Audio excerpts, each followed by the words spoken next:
안녕하세요. 충북대학교 농업경제학과 송양훈 교수입니다.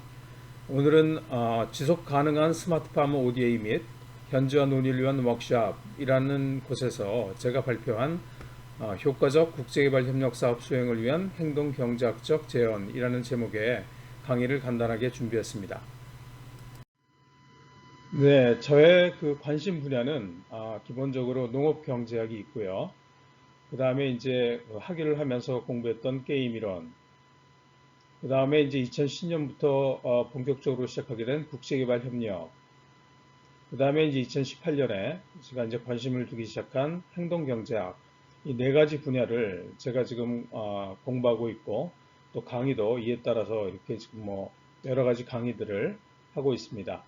그래서 오늘 말씀드릴 것은 사실은 그 행동경제학과 국제개발협력이라는 그런 분야로서 이제 국제개발협력과 행동경제학이 교차하는 분야라고 말씀드릴 수 있겠습니다. 네, 행동경제학에 대해서 이제 들어보신 분들도 계시겠지만 간단하게 소개를 드리면 행동경제학은 경제학과 심리학의 교집합, 교차하는 분야라고 말씀드릴 수 있겠습니다. 그래서 이제 이게 왜 이런 행동 경제학이라는 것이 생겨났을까에 대해서 생각해 보면 인간은 100% 합리적으로 생각하거나 또 행동하지 않는다라는 그런 발견에서 이런 행동 경제학이 시작되었다라고 말씀드릴 수가 있겠습니다. 그래서 이렇게 100% 합리적으로 생각하거나 행동하지 않기 때문에 편향들이 발생하죠. 체계적인 편향으로서 그 예측되는 그런 편향들, 잘못된 생각들이 를 하게 됩니다. 그래서 이제 방법론을 말씀드리면 이제 뭐 경제학이나 심리학에서 이제 실험 경제학이나 실험 심리학이 있어서 실험을 통해서 우리가 실제로 인간들이 어떻게 행동하는가를 갖다 우리가 이제 알아내고요. 그 이외에도 인지 심리학, 뭐 생각에 관한 생각이라고 말씀드릴 수가 있겠죠. 거기서 이제 사용되는 추론을 갖다 바탕으로 이 행동 경제학이 구성되고 연구되고 있습니다. 그래서 뭐 경제학 분야에 대해서는 이제 많이 아실 것 같고, 그다음에 이제 심리학 분야에서 교차되는 부분, 교집합 부분이 이제 행동 경제학이다라고 말씀드릴 수가 있고요. 사실 제가 이제 경제학 백그라운드를 갖고 있기 때문에 심리학에 대해서는 잘 모릅니다. 그렇지만 이제 제가 나름대로 공부한 거에 따르면 기초 심리학, 응용 심리학을 갖다가 제외한 기초 심리학 분야를 보면 이렇게 많습니다. 그 중에서 저희들이 이제 그 행동 경제학과 관련이 있는 부분이 바로 인지 심리학이죠.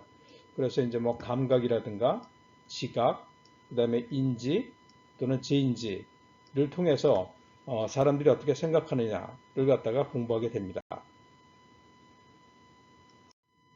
그래서 방금 제가 그 인간이 100% 객관적으로 이제 생각하지 않기 때문에 편향이 발생한다 이렇게 말씀을 드렸는데 그 원인이 뭘까? 편향의 원인 뭐 여러 가지가 있겠지만 먼저 이제 인간이 지각하는 지각이 이게 이제 그 100% 정확하지가 않습니다. 그래서 이제 이런 편향들이 발생할 수 있는데 뭐 지금 뭐 간단하게 그 예를 갖다 보여드리면 첫 번째는 이제 그레고리 착시라고 해서 여러분들 지금 그림을 보시면 이게 지금 선들이 이렇게 지금 기울어져 있는 것처럼 보이시잖아요. 근데 사실은 이게 선들이 기울어져 있지 않고 저희들이 평행선을 그어보면 사실은 이렇게 평행한 그런 상태인데 저희들이 볼 때는 이게 마치 이제 그 기울어져 있는 것처럼 보입니다. 이게 그레고리 착시라고 하고요. 두 번째 이제 또 유명한 게 있죠. 밀러리어 착시라고 그래서 여러분들 이 그림을 갖다 이 화살표를 갖다 보시면 이게 지금 오른쪽 화살표의 이 선이 더 길어 보이시잖아요. 그것 역시 저희들이 선을 갖다 그어보면 보시는 바와 같이 두 개의 선의 길이가 사실은 똑같습니다. 그럼에도 불구하고 저희들은 보면 이게 마치 그 오른쪽 그 선이 더 길어 보이는 그런 착시를 갖다 우리가 경험하게 되죠. 그 다음에 또 오른쪽 또 보시면 헤르만 격자라고 해서 여러분들 보시면 그 지금 뭐 그 교차점들이 이렇게 보시면은 반짝반짝거리는 것처럼 보이시잖아요. 근데 사실은 사실 여기 딱 집중해서 보시면 지금 아무것도 있지 않습니다. 그럼에도 불구하고 우리들의 눈은, 지각은 마치 여기에 점이 반짝반짝 거리는 것 같은 그런 느낌을 갖다가 주게 됩니다. 그래서 인간이 이제 지각 오류로서 현실을 갖다가 100% 정확하게 지각하거나 인지하지 않는다라는 사실에서 편향이 발생할 수 있다라고 말씀드릴 수 있겠습니다. 네, 두 번째 편향의 원인으로서 인지 오류를 또 말씀드릴 수가 있겠습니다. 그러니까 지금 전 슬라이드에서는 저희들이 이제 지각 오류를 갖다 봤고요.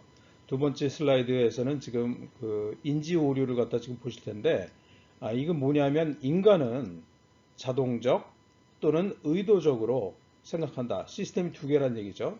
그래서 예를 들어서 지금 밑에 그 이 사진을 보시면 여러분들 이 여인이 감정 상태가 어떻다고 느끼시나요?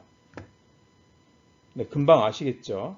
지금 뭔가 좀 화가 났거나 지금 소리를 지르려고 하는 그런 상태인 것 같은데, 여러분들 그런 생각을 하시게 된 게 아주 깊게 생각을 하셨나요? 아니면 시간이 걸려서 깊게 생각하셨나요? 아니면 딱 얼굴을 보시니까 금방 이 여자가 지금 어떤 상태구나, 화가 났구나 라는 걸 아셨나요? 지금 무슨 얘기냐면 저희들 뇌는 두 가지 시스템이 있어서 좀 예를 들어서 이런 사진을 보면 바로 저희들이 이제 그 인지, 그러니까 이 여인이 지금 화가 난 상태다라는 것 갖다 자동적으로 빠르게 저희들이 이제 인지할 수 있다라는 것이죠. 그래서 이제 우리 머릿속에서 이 무의식 중에 이제 자동적으로 이런 생각들이 일어나게 되는데, 이런 것들 때문에 그 인지 오류가 발생할 수 있다라고 말씀드릴 수가 있겠습니다.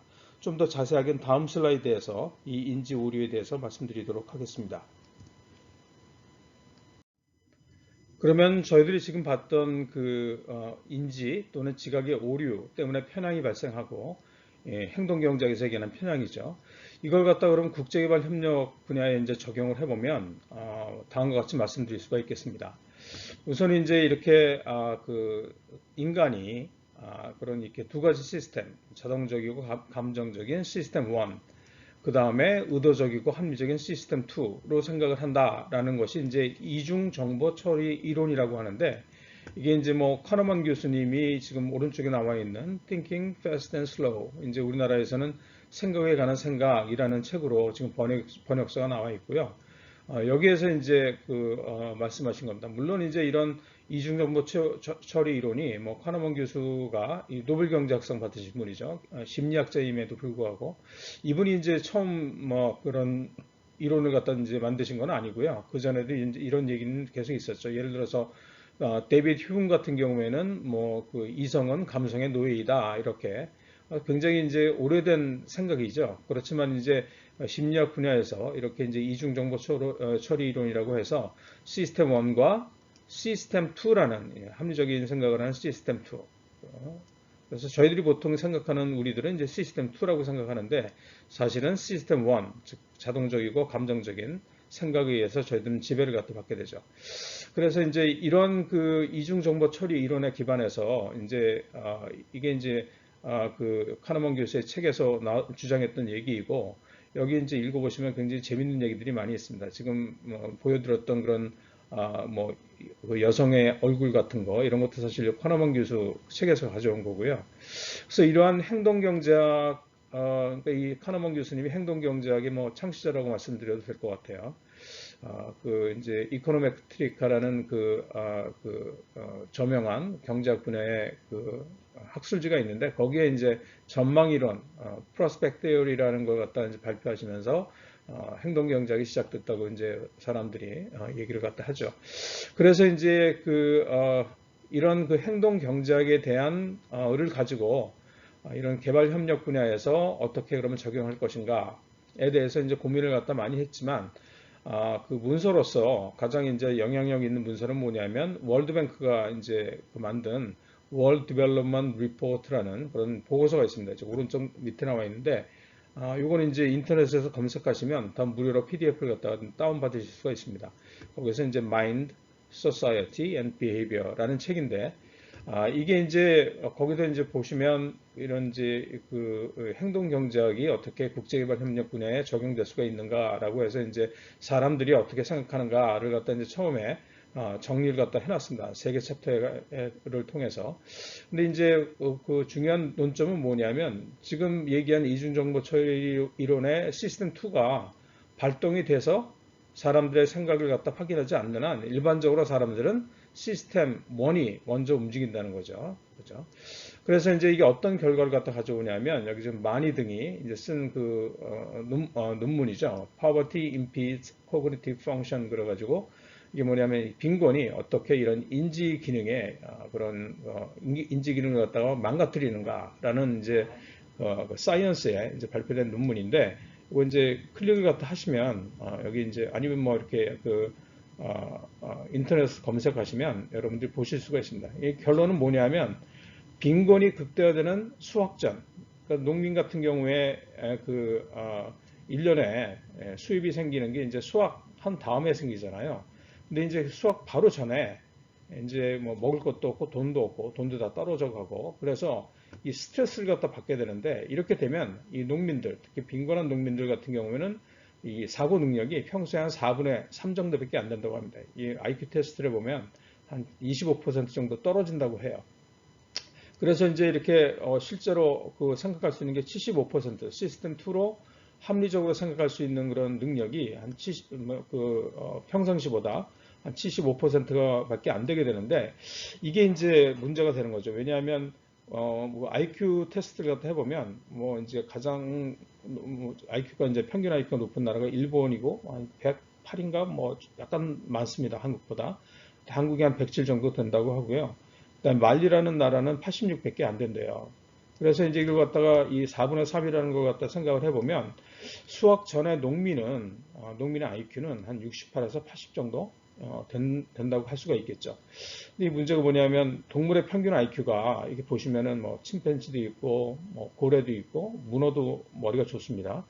그 다음에 돌고래, 코끼리, 그다음에 돼지, 개, 그다음에 고양이 이렇게 나와 있는데 생각보다 이 수학 전에 농민의 IQ가 상당히 저희들이 생각하는 것보다 인간임에도 불구하고 높지 않다라고 말씀드릴 수가 있는 거죠. 그래서 이제 이 시스템 2에 의한 그런 합리적 사고가 이제 저하가 되고 따라서 이제 인지 편향이 발생하게 됩니다. 그래서 아주 많은 그런 인지 편향 지금까지 이제 저희들이 발견한 것만 해도 굉장히 많은데 다음 슬라이드에서 어떠한 편향들이 있는지를 한번 보도록 하겠습니다. 그래서 이제 그 인간이 이런 그 인지 편향이 발생을 한다. 시스템 2가 저하되는 시스템 2의 능력이 저하가 되면서 그래서 이제 뭐 그 존 마누기안이라는 사람이 이제 이것들을 갖다가 뭐 여기저기서 인터넷 같은 데서 이제 다 정리를 했는데 한 188개 거의 200개 가까이 되고요. 물론 이제 이렇게 그 심리학 쪽에서 깔끔하게 정리를 갖다가 확실하게 이렇게 해놓지는 않았습니다. 왜냐하면 이 존 마누기안이라는 분은 뭐 아주 그 프로페셔널한 그런 심리학자는 아니신 것 같아요. 그럼에도 불구하고 이렇게 아주 일러스트레이트를 이용해서 이제 이렇게 깔끔하게 정리를 갖다 잘 했고요. 각각의 이제 보시면 여기 링크들이 있거든요. 이 링크들을 갖다 누르시면 그 편향이 어떤 편향인지가 쭉 나와 있습니다. 연결이 됩니다. 인터넷으로. 그래서 오늘 제가 말씀드릴 거는 이 중에서 두 가지입니다. 첫 번째는 이제 틀짜기 효과, 여기 지금 표시가 되어 있는데, 그래서 틀짜기 효과를 갖다 이제 말씀을 드릴 거고요. 그다음에 저 밑에 이제 아이키아 이펙트라는 게 있습니다. 아이키아 여러분들 아시죠? 손수 이제 직접 그 조립해서 만드는 가구 브랜드죠. 그래서 아이키아 이펙트라는 걸 갖다가 제가 말씀을 갖다 드리려고 합니다. 먼저 이제 그 틀짜기 효과, 프레이밍 이펙트라고 말씀을 갖다 드릴 수가 있는데 이게 이제 뭐냐면 다른 기준점, 이게 앵커라고 하죠. 이제 그 닷내림 효과라고도 뭐 번역하는 사람들도 계시는데 앵커 이펙트라고도 얘기를 하는데 이게 이제 이 프레이밍 이펙트가 생기는 이 이유가 뭐 여러 가지가 있겠지만 지금 밑에 나와 있는 이에 그러니까 지금 뭐 그 잔이 있는데 거기에 물이 반이 찼다, 그다음에 반이 비었다. 이것도 뭐냐면 이제 바로 그 틀짜기 효과죠. 즉 뭐냐면 기준점이 어디 있느냐에 따라서 사람들이 다른 틀을 갖다 가지고 상황을 갖다 본다는 얘기죠. 예를 들어서 기준점이 바닥에 있으면 그러면 바닥에서 이만큼의 물이 찼네 라는 이 프레임, 그죠? 이을 갖다 가져가게 되고, 또 다른 기준점은 뭐냐면 꼭대기에 기준점이 있으면 아유, 꼭대기에서 지금 반이나 없어졌네, 반이 비었네. 지금 뭐냐면 이 손실 프레임, 그죠? 이 로스 프레임이라고 그러죠. 이 프레임은 게인 프레임이라고 그러고요. 똑같은 상황임에도 불구하고 기준점을 갖다가 밑에 두느냐 아니면 위에 두느냐에 따라서 이게 이익이다, 그죠? 또는 손실이다, 이만큼 손실이다 라고 다르게 판단을 갖다 한다는 거죠. 이게 뭐 아무것도 아닌 것으로 생각하실 수도 있지만, 상황을 보는 차이가, 이게 사실은 사람이 판단하는 데는, 특히 이제 이런 리스크, 위험이 포함된 경우에는 어떤 시각으로 보느냐, 손실 프레임으로 보느냐 아니면 이익 프레임으로 보느냐에 따라서 굉장히 다른 선택을 갖다 인간은 하게 됩니다. 다음에서 한번 더 자세히 보시도록 하겠습니다.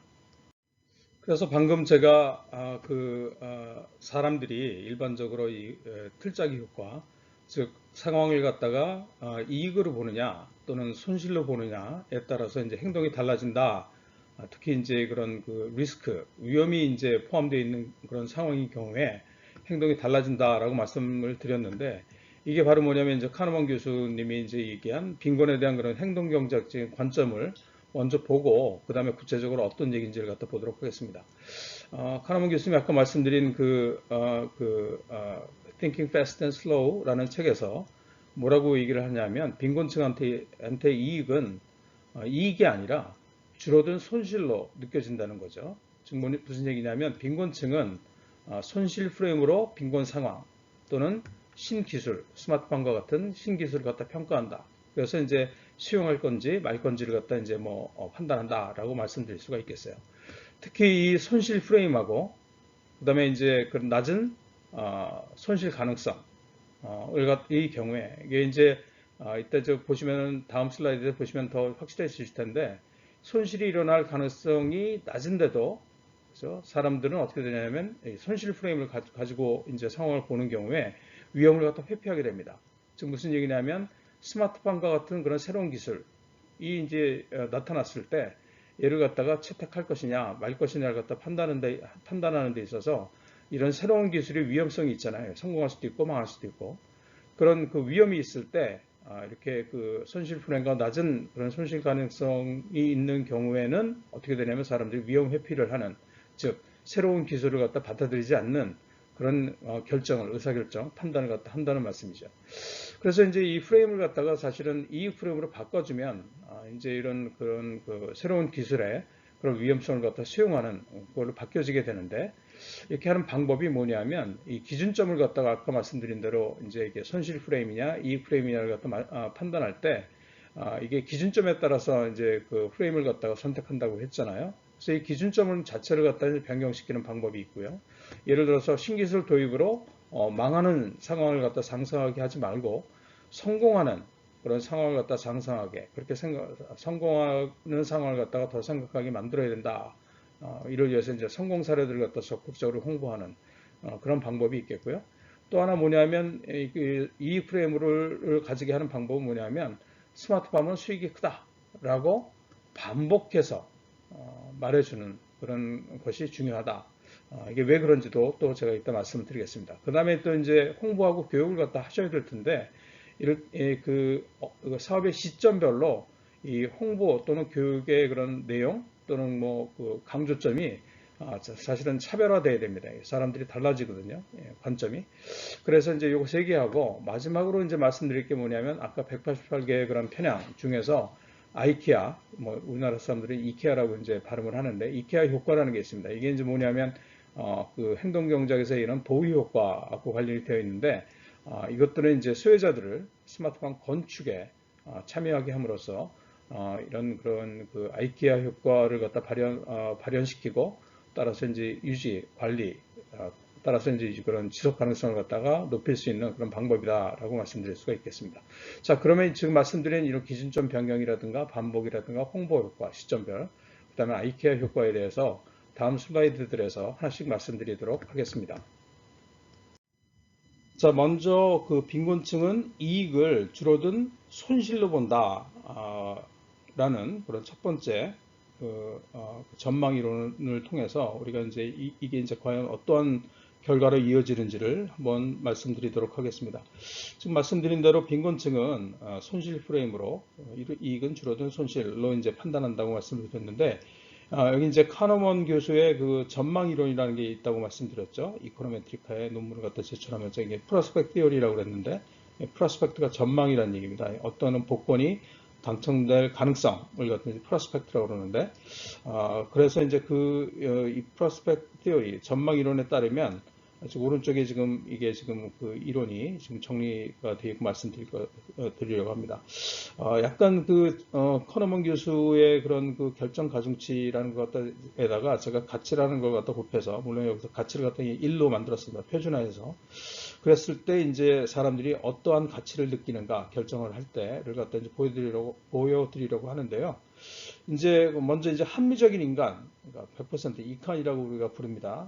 이건 이제 그 테일러 교수가 이제 이칸이라는 이름을 갖다 붙였는데, 이제 이 표준 경제학에서 가정하는 인간이죠. 100% 합리적인 그런 인간의 경우에는 확률하고, 그렇죠? 발생 확률하고 거기에 또 그거에 기반해서 결정을 할 때 결정 가중치가 동일하다고 얘기를 합니다. 지금 무슨 얘기냐면, 지금 보시는 바와 같이 오른쪽 그림에서 이 X축이 지금 손실 또는 이익의 발생 확률이고요.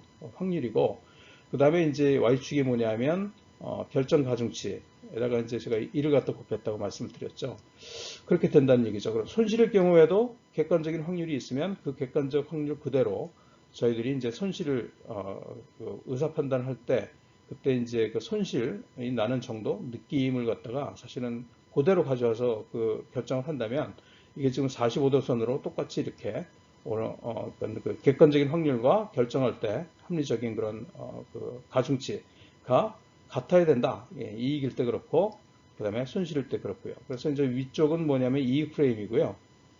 밑에는 이제 그 손실 프레임이죠. 그렇지만 하여튼 어떤 거든지 관계없이 100% 합리적인 인간이라면 의사결정을 할 때 객관적인 확률하고 그 다음에 결정 가중치가 같아야 된다라고 사실 얘기하고 있는 거죠. 그런데 실제 인간은 휴먼이라고 불렀습니다. 이칸은 이제 표준경제학에서 얘기하는 100% 합리적인 인간.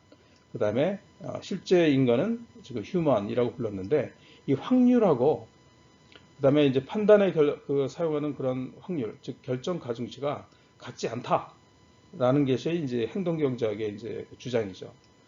그래서 이제 이것들을 갖다 실제로 인간들이 이렇게 합리적으로 행동하느냐, 이익일 때, 그다음에 손실일 때 실험을 해보면 이렇게 합리적으로 100% 45도 선으로 대응하게, 즉 뭐냐면 확률에 대응하게 손실이 날 확률, 또는 확률에 대응하게 이익이 날 확률을 갖다가 합리적으로 판단하지 않는다는 거죠. 특히 손실을 이익보다 2.2배 정도 실험을 해보면 싫어한다고 합니다. 즉 무슨 얘기냐면 이렇게 판단한다는 거죠. 즉 뭐냐면 일어날 확률이 예를 들어서 50%다. 그러면 그게 뭐야? 50%가 아니라 사실은 더 많은, 더 일어날 그런 확률이 높고, 그 다음에 또 거기에 따라서 손해를 갖다 볼 그 가능성, 느낌이 훨씬 더 커진다는 거죠. 그죠? 그래서 이제 이 프레임을 갖다 가지고 판단하느냐, 그 다음에 손실 프레임을 가지고 이제 판단하느냐에 따라서 이 행동 또는 그런 결정이 달라지게 됩니다. 지금 무슨 얘기냐면, 진짜 실험을 해보면 사람들이 반응하는 것은 이렇게 직선 45도선으로 반응하는 것이 아니라 이렇게 휘어집니다. 그죠? 그래서 이게 이렇게 휘어진 게 어떤 의미가 있느냐를 갖다가 다음 슬라이드에서 한번 말씀을 갖다 드리겠습니다. 그래서 방금 제가 말씀드린 대로 상황을 예를 들어서 이제 새로운 기술, 스마트폰과 같은 새로운 기술을 갖다가 농민들이 또는 빈곤층 농민들이 이익이 발생할 확률, 그렇죠? 또는 손실이 발생할 확률이라고 할 때, 지금 그 손실 프레임으로 이제 빈곤층이 만약에 이제 이런 신기술 또는 상황을 갖다 판단한다고 하면, 사실은 지금 위 이익 프레임하고 밑에 손실 프레임이 두 가지가 있다면, 지금 농민들은 어떤 프레임을 갖다 사용하고 있냐면 밑에 이런 프레임을 갖다 사용하고 있다는 거죠. 그죠? 그래서 이게 지금 확률이라고 말씀드렸잖아요. 이게 뭐 예를 들어서 손실이 날 수 있는 확률도 이거고, 그다음에 이익이 날 수 있는 확률도 이건데, 만약에 이런 손실 프레임을 가지고 있으면 지금 이 확률은 뭐냐면 손실이 발생할 확률입니다. 그죠? 그래서 이 3분의 1을 갖다가 중심으로 이게 휩니다. 이게 변곡점이 3분의 1에서 나타나는데, 신기하게도 이게 참 재밌죠. 왜냐하면 3이라는 숫자가 굉장히 특별한 숫자잖아요. 그래서 이제 아마도 그 확률을 판단할 때도 확률이 낮다, 뭐 중간이다, 그 다음에 높다, 이렇게 판단하는 것이 아닌가 이렇게 생각이 됩니다. 그래서 이제 이 3분의 1 갖다 실험을 해보면 신기하게도 이 3분의 1 이하 일 때하고 3분의 1 이상일 때하고 사람들이 변곡점에서 휘어서 다른 행동을 하게 되는데, 이게 이제 3분의 1보다 낮은 경우, 즉 낮은 경우에 예를 들어서 손실 프레임을 가지고 있고, 그 다음에 손실이 발생할 확률이 3분의 1보다 낮을 때는, 그죠? 그러면은 어떻게 생각하냐면 사람들이 손실이 발생할 확률보다, 그죠? 위험이 더 크다라고 결정 가중치 및 가치를 갖다 부여하게 됩니다. 지금 무슨 얘기냐면, 지금 보시면 객관적으로 보면 사실은 예를 들어서 뭐 이게 6분의 예를 들어서 이제 이게 1이다. 그러면 그죠? 그러면 객관적인 손실 그런 발생 확률 가치도 이게 6분의 1 정도밖에 안 되게 되거든요. 그죠? 근데 인간은 어떻게 되냐면 6분의 1의 확률에 어떻게 반응하냐면 이 확률이 체감하는, 그죠? 체감하는 손실 발생 확률 곱하기 가치가 어떻게 되냐면 이렇게 훨씬 더 커집니다.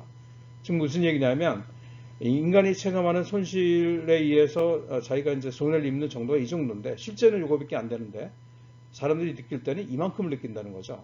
그러니까 뭐냐면 사람들은 이 상황에서 이게 손실이 내가 훨씬 더 많이 크겠네 라고 겁을 먹게 된다는 얘기죠. 그러니까 어떻게 되냐면 위험을 회피하게 된다는 거죠. 그죠? 그 다음에 이제 또 반대로 이게 손실 확률이 3분의 2보다 크잖아요.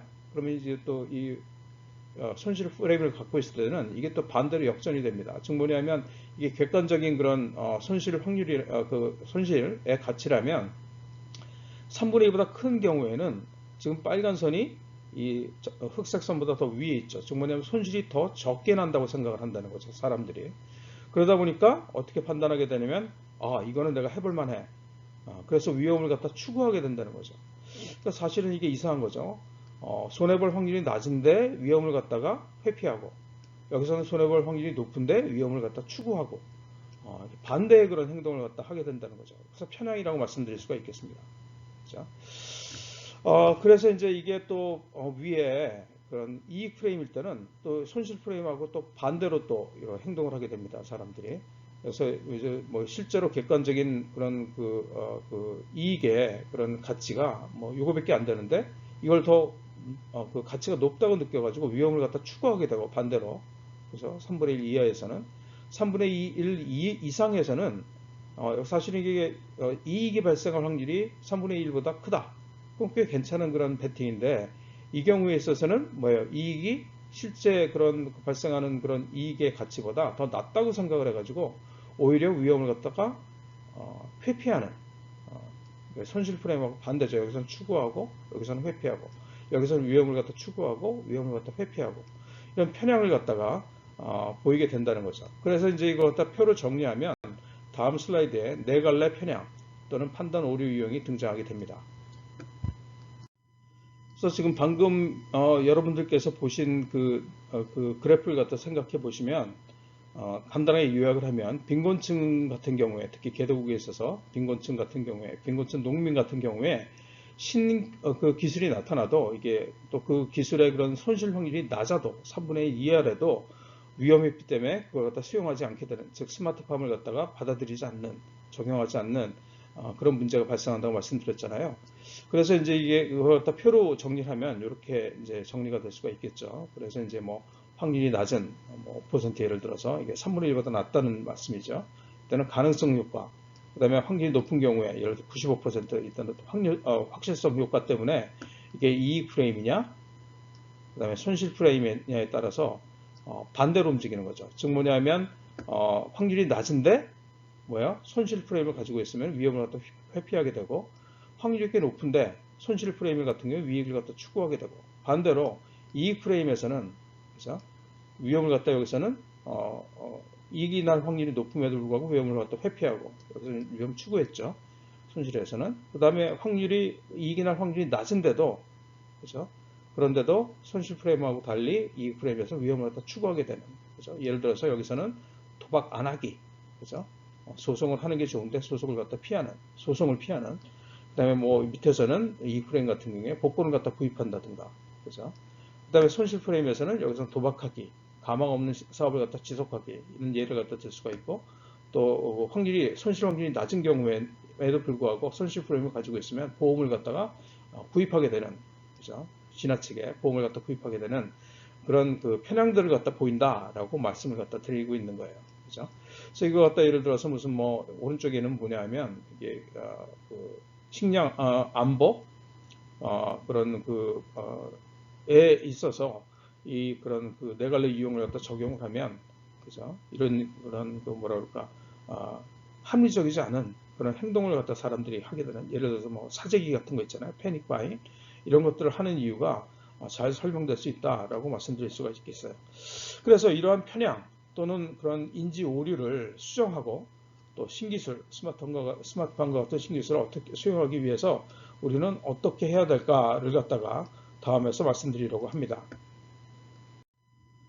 지금 말씀드린 대로 이제 그 이러한 편향, 틀짜기 효과 때문에 또 이제 일어날 확률, 가능성에 의해서 이제 인간들이 우리 보통 인간, 합리적인 인간이 아니라 행동 경제학에서 얘기하는 그런 인간들이 편향을 갖다 보이고, 그런 편향들을 갖다 이제 극복하는 방법은 뭐냐면 확률을 갖다 저희들이 바꿀 수는 없죠, 그죠? 그러니까 이제 우리가 바꿀 수 있는 게 뭐냐면 손실 프레임을 이익 프레임으로 바꿔줘야 되는 거죠. 바꿔주려면 우리가 뭐를 갖다 바꿔줘야 되냐면 기준점을 갖다 바꿔줘야 됩니다. 그죠?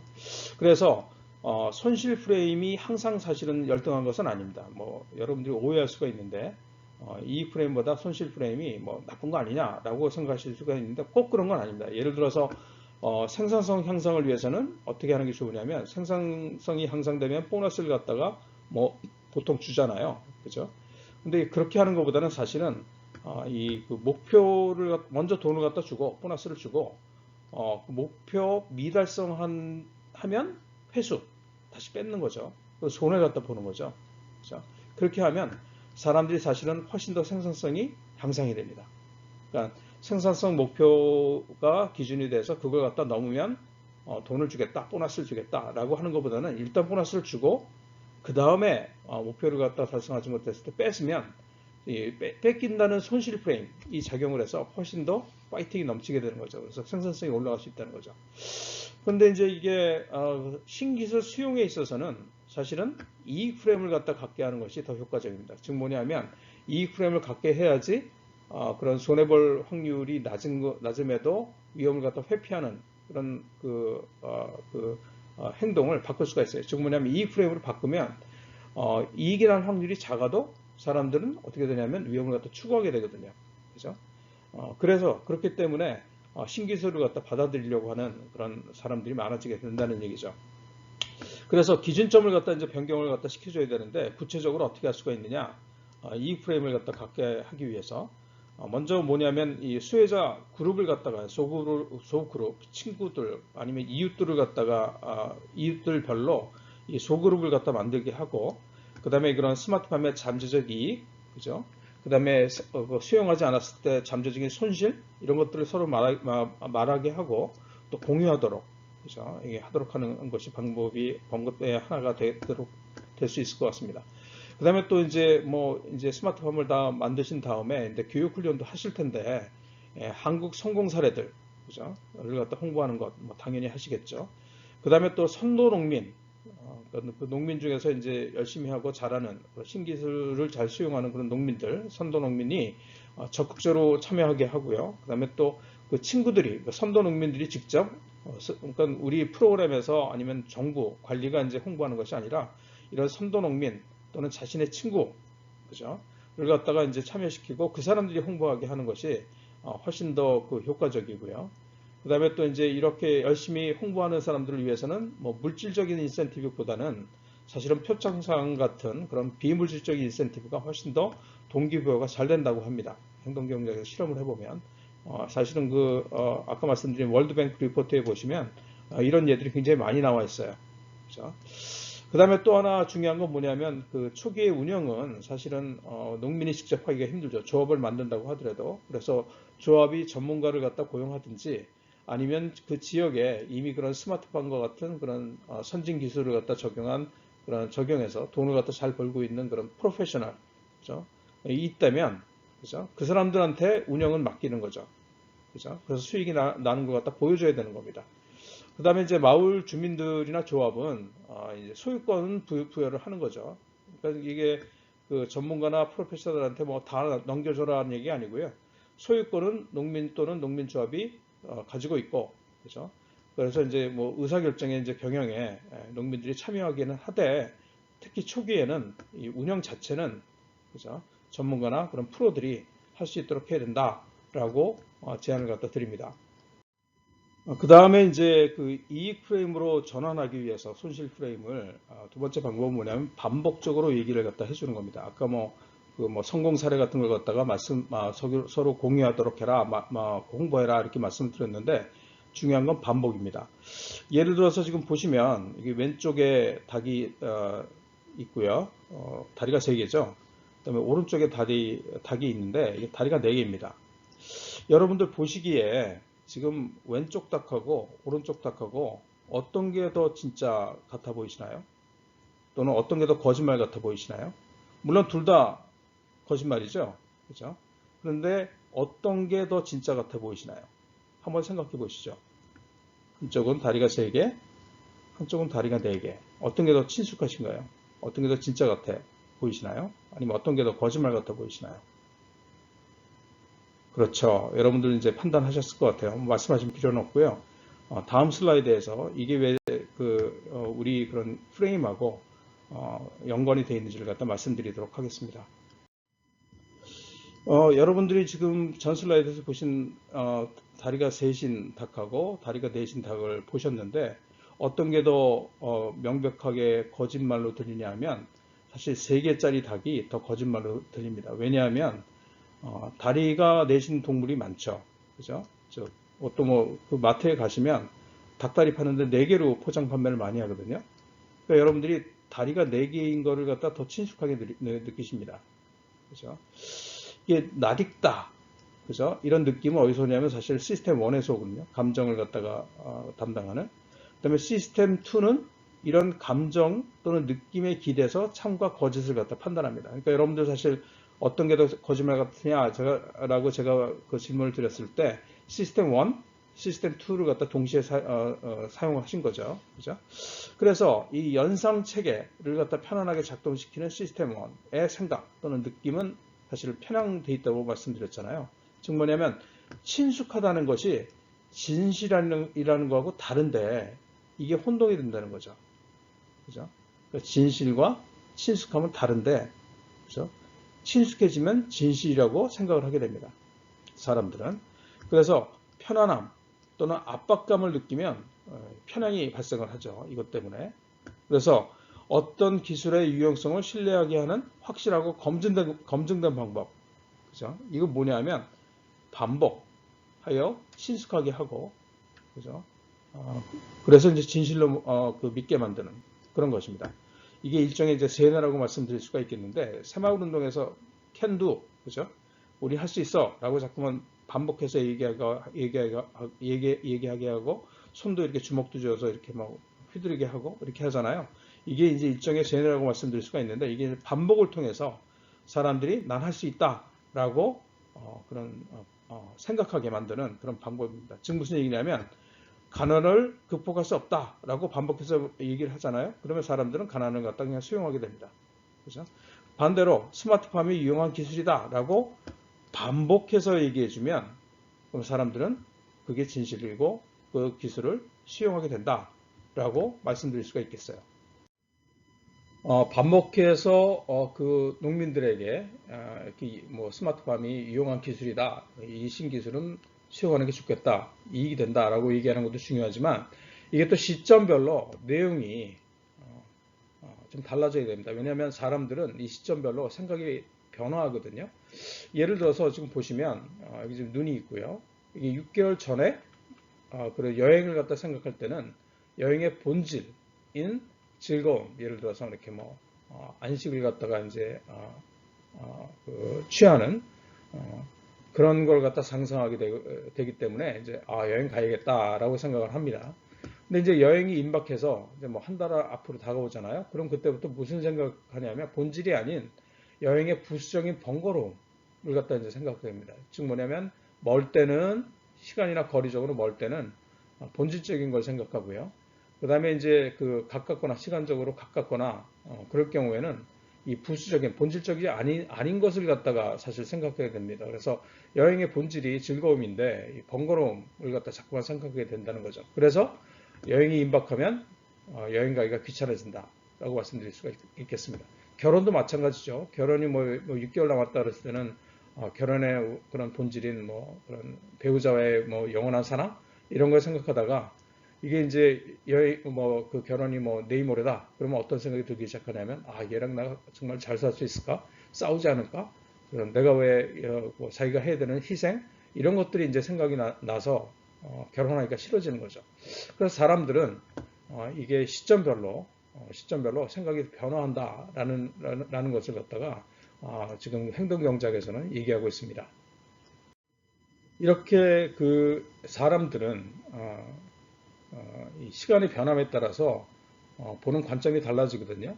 그래서 거기에 맞춰서 교육 내용도 또는 홍보 내용도 차별화가 돼야 됩니다. 즉 아까 말씀드린 대로 이게 지금 멀 때는 희망, 본질적인 거, 가까우면 실용성 또는 부수적인 것부터 중시하게 되죠. 예를 들어서 복권 같은 경우에 뭐 당첨 여부가 바로 확인 가능한 그런 즉석 복권 같은 경우에는 뭐가 중요하냐면 확률, 당첨 확률이 중요하고요. 시간이 지나야 확인 가능한 연금, 일주일이나 이렇게 지나야지 이제 확인할 수가 있잖아요. 연금 복권 같은 경우에는 본질적인 당첨액이 더 중요해집니다. 그래서 즉석 복권은 이제 팔려고 할 때 당첨 확률이 높다고 선전해야 되고요. 연금 복권은 당첨액이 크다라고 선전해야 사람들이 많이 사게 된다는 얘기죠. 그래서 이게 우리 신기술 스마트팜을 갖다 이제 받아들이게 하기 위해서는 사업 초기에는 그죠? 참여자들을 갖다 모집할 때 또는 이제 뭐 그런 관계 공무원들한테 설명할 때 시간이 아직 많이 남았잖아요. 그러니까 기술의 본질인 스마트팜의 수익성을 갖다 강조를 해야 되고요. 스마트팜이 이제 완성돼 갈 무렵 이제 곧 운영하게 된다.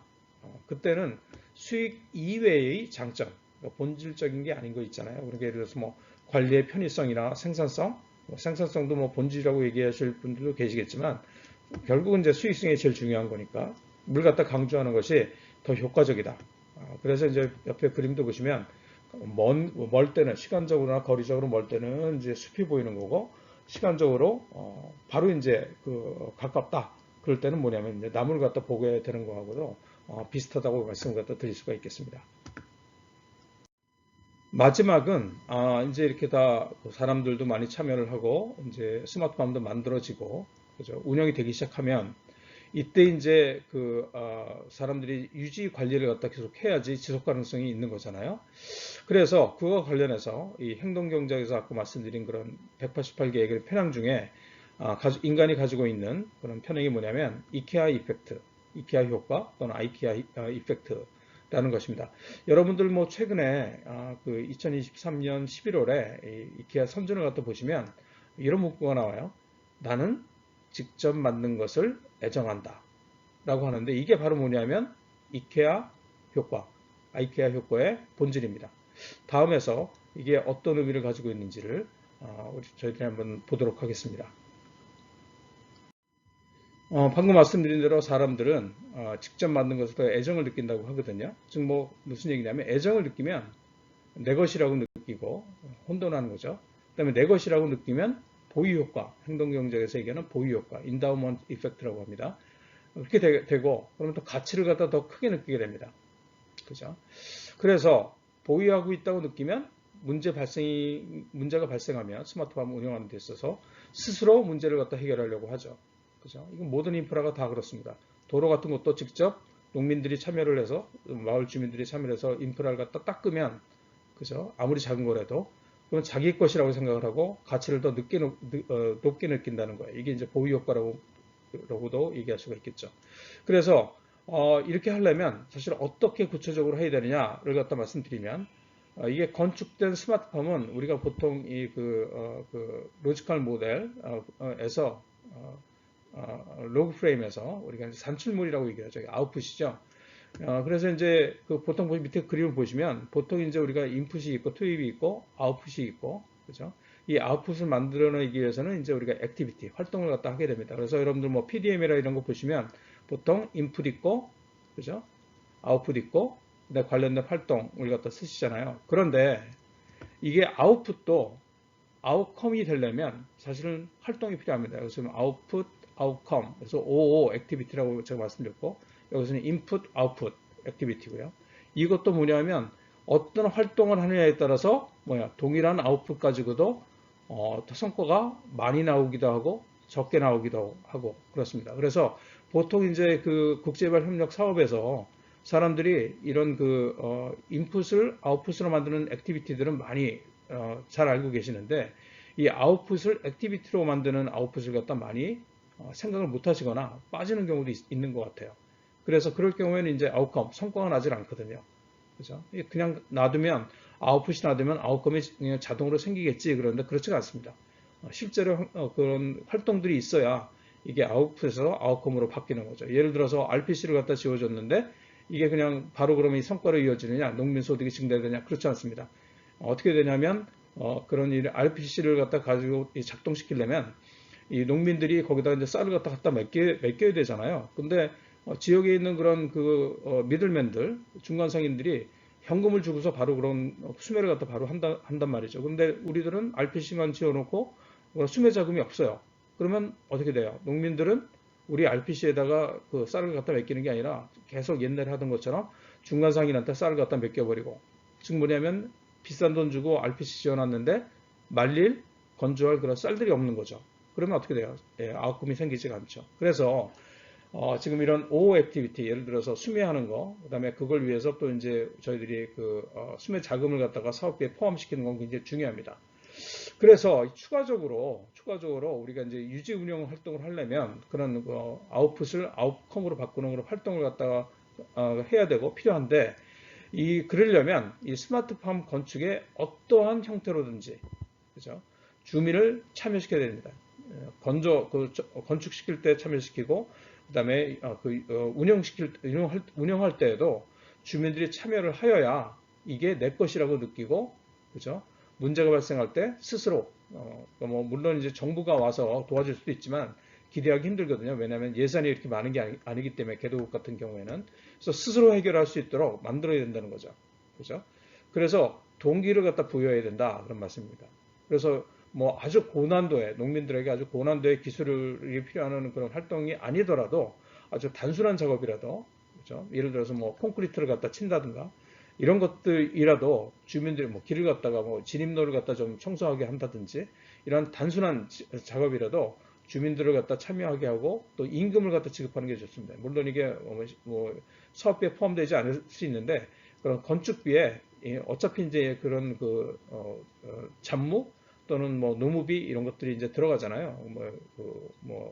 그런 월드 푸드 프로그램 같은 경우에는 캐시 포 워크라 그래가지고 그 주민들에게 간단한 작업을 시키고 이제 현금을 갖다 지급합니다. 그런 식으로 현금을 지급하더라도 그런 수혜자들, 잠재적 수혜자들이 이런 스마트팜 건조하는데 참여하도록 그렇게 만들어야 나중에 어떻게 돼요? 보유 효과가 발현되고 문제가 발생하면 스스로 해결해서 유지 운영이 지속적으로 가능하다라고 말씀드릴 수가 있겠습니다. 네, 그래서 이제 강의는 끝났고요. 질문 있으시면 뭐 자유롭게 해주시면 되겠고, 뭐 만약에 더 이제 행동경제학, 그 다음에 행동경제학의 국제개발 협력에 있어서의 그런 적용에 관심이 있으시면 뭐 이제 K무크 제가 이제 강의가 있고요. 국제개발 협력의 이해라는 게 아주 기본 과목이죠. 충북대 교양으로도 지금 개설되어 있습니다. 그 다음에 또 이제 그 제가 그 유튜브에 그런 그 행동경제학과 국제개발협력 이 링크를 갖다 누르시면 글로 가게 되는데 유튜브 채널에 뭐 제가 이제 했던 강의를 다 동영상으로 만들어서 올려놨고요. 오늘 강의도 제가 이제 올려놓습니다. 그래서 이제 뭐 이거 이외에도 국제개발협력 관련 워크숍이라든가 아니면 포럼 등에서 이제 제가 발표한 동영상 올려놨으니까요. 관심 있는 분들은 한번 보시기 바랍니다. 그 다음에 이제 좀 더 이론적으로 알고 싶다 그러신 분들은 제가 이제 클래스 페이지가 있거든요. 이거 뭐 회원 가입 없이 그냥 강의 노트 그냥 무료로 다운받으실 수가 있습니다. 물론 이제 혼자 공부하셔야 되기 때문에 쉽지는 않겠지만 그 제가 이제 클래스 페이지도 갖고 있으니까 관심 있는 분들은 한번 들어가서 보셨으면 좋겠습니다. 오늘 강의 끝까지 들어주셔서 감사드리고 성공적인 사업 수행하시길 빌겠습니다. 감사합니다.